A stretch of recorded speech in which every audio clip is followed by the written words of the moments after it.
Part 1, Part 2, Part 3, and Part 4. Now look at Part 1. Part 1. You will hear a conversation between two students. One of them is explaining to the other how to use the university library.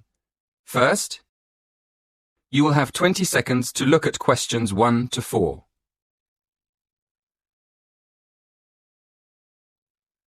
Listen carefully and answer questions 1 to 4.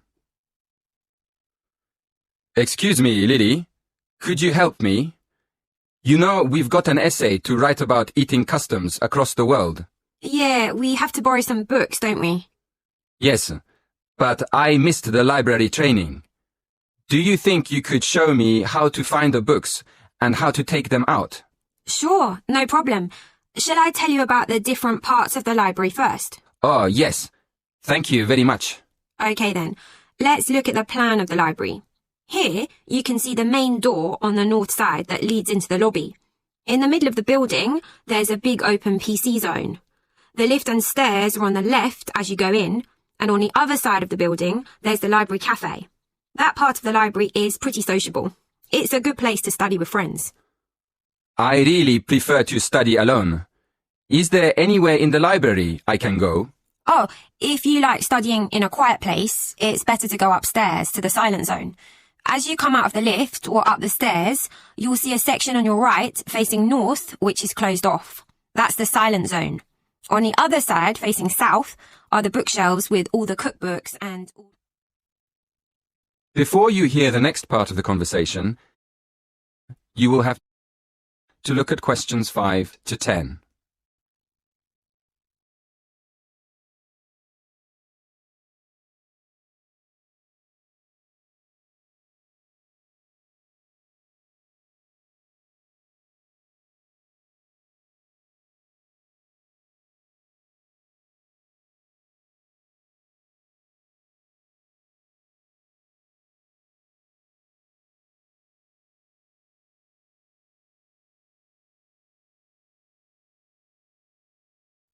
Listen carefully and answer questions 5-10.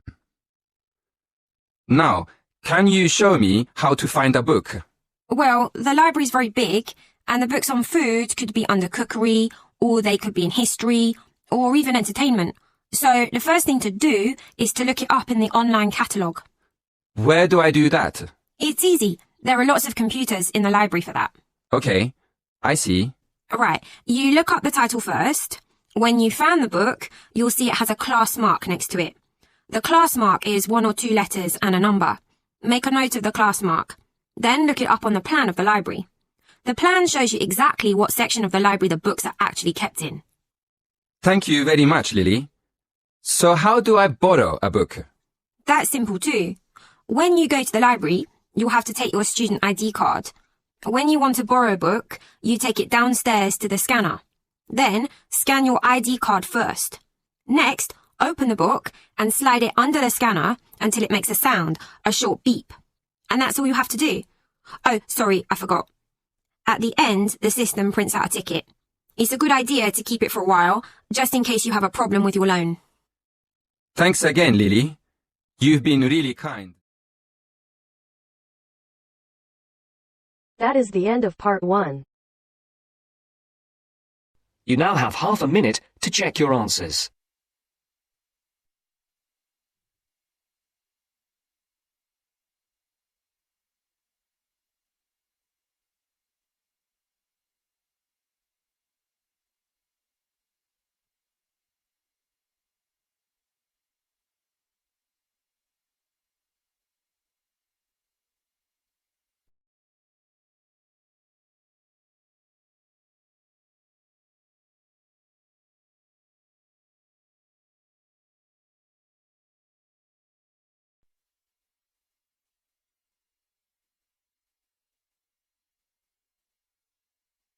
Now turns to Part 2. Part 2. This morning we are going to look at the issue of cloning. I'd like to begin by looking at some examples of animals that have been cloned before moving on to looking at how cloning is defined. First, look at questions 11 to 13.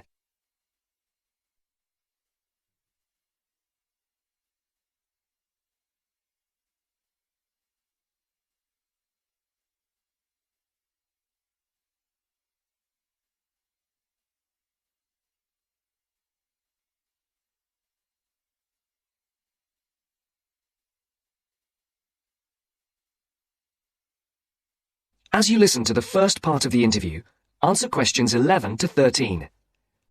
Good morning and welcome to this series of lectures on man interfering with nature. This morning we are going to look at the issue of cloning. I'd like to begin by looking at some examples of animals that have been cloned before moving on to looking at how cloning is defined. The first example I'd like to talk about is Idaho Gem, who was the very first mule to be cloned. Mules are a combination of horse and donkey. Idaho Gem is an identical copy of his brother Taz, who is a racing champion. Thus, we can make the conclusion here that he was cloned to follow in his brother's footsteps. The next example I'd like to refer to is Cece, which stands for copycat. Like her name suggests, she was the first cloned kitten. Interestingly, Cece was created in a laboratory in the state of Texas by the very same scientists who made Dolly the sheep in Scotland. Cece is physically identical to her mother Rainbow, and what is important about this is that it has opened the doors for people to clone their pets in the future. Now, the last animal example I'd like to look at today is the pig. In 2001, 5 piglets were born, all female. They were created by a firm who claimed that their birth is an important step for medicine.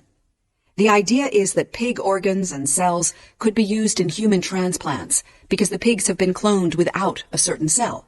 This cell is a vital link because it is the one in human beings that is responsible for making the body reject donor organs. This means that not only is the transplant operation unsuccessful, but the patient's life could be at risk. Now, I'd like to discuss some of the current definitions of cloning. Now look at questions 14 to 20.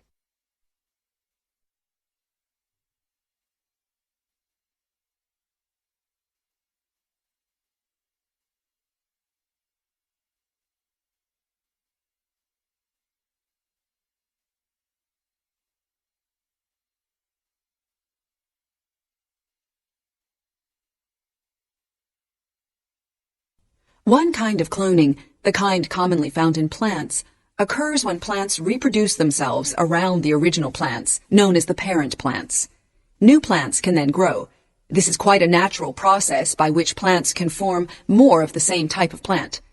Though you may not be aware of it, another type of cloning happens quite naturally in your body when old cells need to be replaced.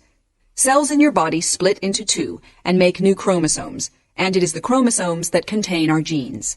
Embryo splitting is another form of cloning, which can happen quite naturally when cells split to form 2 identical twins. You may then be asking yourself what all the fuss is about, if cloning does in fact happen naturally because sometimes man can interfere with nature and it can work. Take embryo splitting as an example. Now, this type of cloning is quite common in farming, and it is used to breed new bulls and cows. Embryos are placed into foster mother cows, and these then grow into calves. And though some may consider this to be artificial, it has been going on for the last 10 years with relatively few problems. Now, the last type of cloning I'd like to mention is perhaps the most controversial.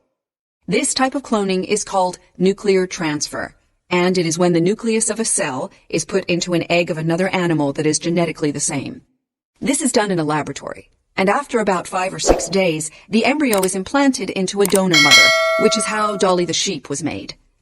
One argument in favor of cloning is that it can help in medicine, as in the case of pigs being used in transplant operations. It is true that many people can wait for up to a year for a new kidney, and then still run the risk of their bodies rejecting the donor kidney. But will using pig organs really be the solution? To answer this question, I'd like to take a look at some responses to the whole idea of using pig organs in humans. Neil Blackwood, who works for the company that cloned the 5 piglets, described it as a major medical advance that could solve the global problem of a lack of organs to use in transplant operations. This could lead in the future to saving human lives. Sheila Halliday, a leading transplant surgeon, does not share his view. She believes that although it is possible to use pig organs in humans, there are very real dangers. Halliday points out that diseases and infections could be passed from pig to human. Of course, she does not yet know this for certain, which is why Halliday strongly advocates that more scientific research be done. She firmly believes pig organs should not be used in human operations until these findings are made public. That is the end of part 2. You now have half a minute to check your answers.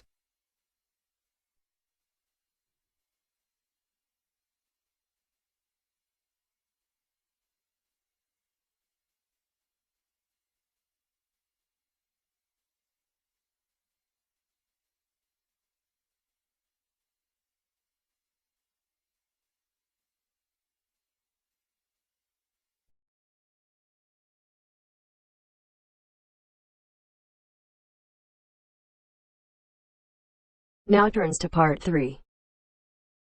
Part 3. You will hear a phone conversation giving information about a health and fitness centre. First, you have some time to look at questions 21 to 26.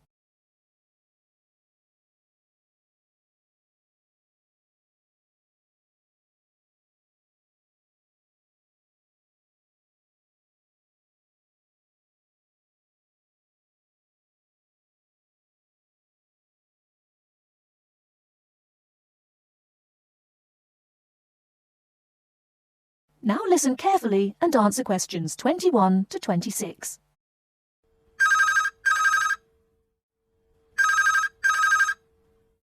Hello? Hello, is that Miss Heidi Jones? Yes? Good morning, Miss Jones. I'd like to take a few minutes of your time to tell you about the Seven Oaks Health and Fitness Centre, which is in your suburb. Would that be convenient? Okay.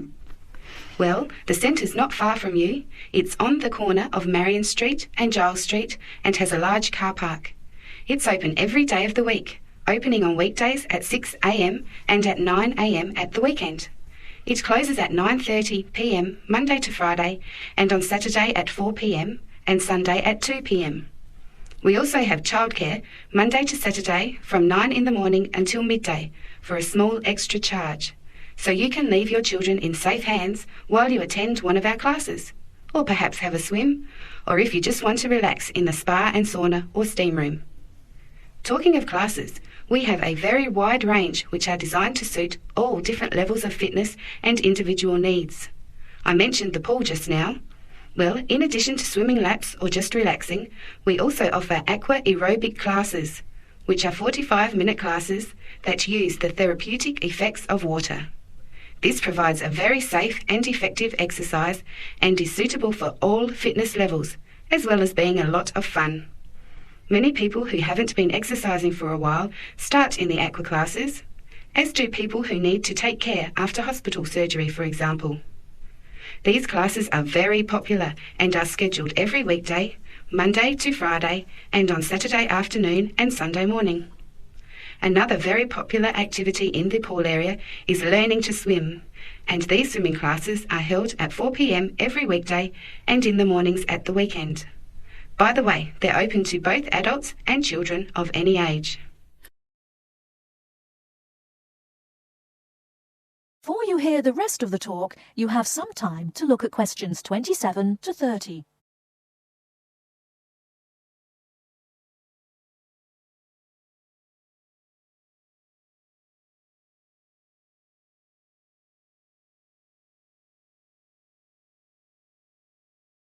Now listen and answer questions 27 to 30.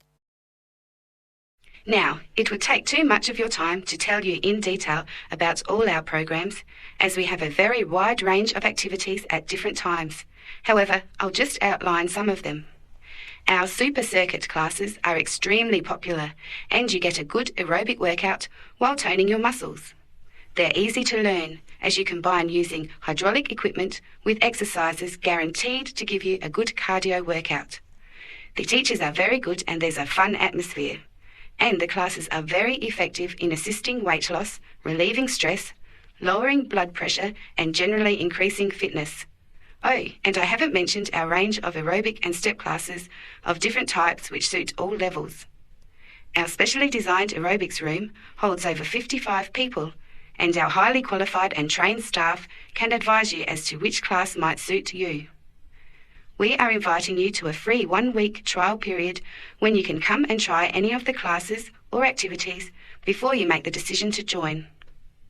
By the way, there is also a large and very well-equipped gym where we offer free fitness assessments, and you can have an individual program designed just for you.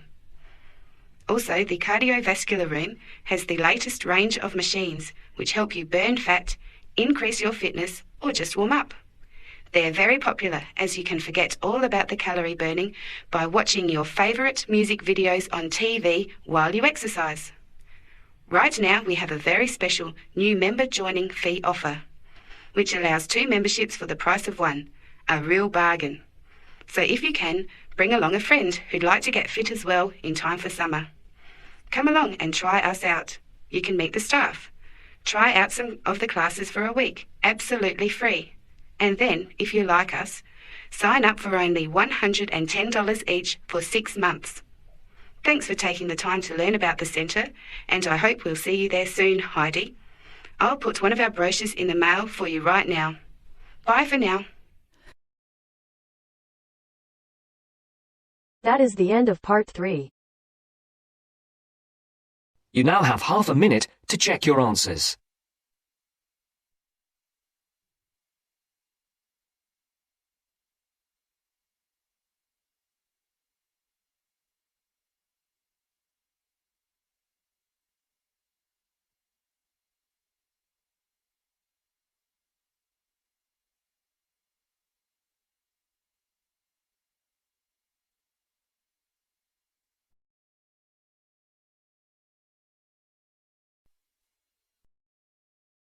Now turns to part 4.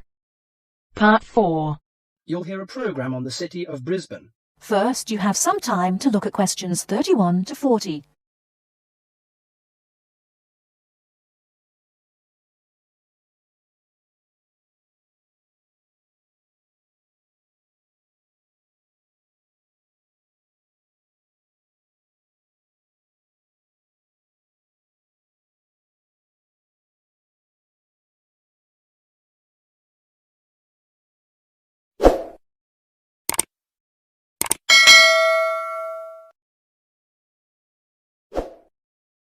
Now listen carefully and answer questions 31 to 40. Today in our Around the World programme, Mr. White is going to recommend a charming city to you, Brisbane. Good morning, ladies and gentlemen. Have you ever been to Brisbane? Well, if you are looking for a mild climate, a relaxed atmosphere, and a lot of culture, Brisbane might be the place for you. Its sunny cafes and offshore islands attract surfers and sun lovers, but it is also the arts capital of Queensland, with many museums and art galleries. This thriving artistic setting mixes well with Brisbane's beach town atmosphere. Together, these two qualities make Brisbane a very desirable place to live. No wonder since 1980 over 500,000 Australians have moved here. Brisbane is now Australia's 3rd largest city. English settlers living in Australia established Brisbane in 1842. At that time, more than 100,000 Aboriginal Australians were living in Queensland. As the settlers discovered Queensland's resources, more and more of them moved in. Regretfully, the settlers drove the Aboriginal Australians from their lands. By 1859, Brisbane had grown into a prosperous city. In 1988, the world watched as Brisbane hosted the World Expo. This international fair showcased new technology, but it also showed off the city of Brisbane to the world. Brisbane also hosts a wide range of events year-round. In April, everyone can enjoy a few laughs at the Comedy Festival, and movie lovers will enjoy a film festival that takes place every August. For 2 weeks in September, there is an outdoor festival of the arts. In October, a music festival draws a large crowd. And in January, you can see Brisbane's most bizarre event. You may be surprised to hear that. The annual cockroach races. That's right, people really do train and race cockroaches. Brisbane's nice climate and compact design makes it easy to explore on foot. Follow the golden arrows in a footpath around the city centre. This will lead you on a tour of Brisbane's historical district. From the city centre, take a boat across the Brisbane River to Southbank. This area is popular for its bike paths, beach and weekend market. Hundreds of artists display their wares at this market. It's a great place to pick up some interesting handicrafts. Well, I think what you must be interested in is the unique native animals. Yes, you shouldn't visit Australia without seeing its trademark animals, the koala and kangaroo. The Lone Pine Koala Sanctuary has both. It is located just outside the city centre in beautiful parkland. You can hold one of the park's 130 koalas or feed the kangaroos. Another quiet refuge from the city is Mount Coot-tha, about 8 kilometres from Brisbane. On a clear day, it offers spectacular views of the city. It also has hiking trails and beautiful gardens. Along the Brisbane River, a sunset cruise is also very relaxing. The areas around Brisbane are impressive. A coastal drive south of Brisbane will take you along the Gold Coast. This famous coastline boasts some of Australia's best beaches. Stradbroke Island is another easy day trip from Brisbane. A cliff on the island called Point Lookout offers a great view. From there you can see dolphins swimming below. Brisbane Forest Park, to the north of Brisbane, is a great place for hiking and camping. These great getaways, along with Brisbane's own laid-back charm, make this city an ideal place to visit. That is the end of part 4.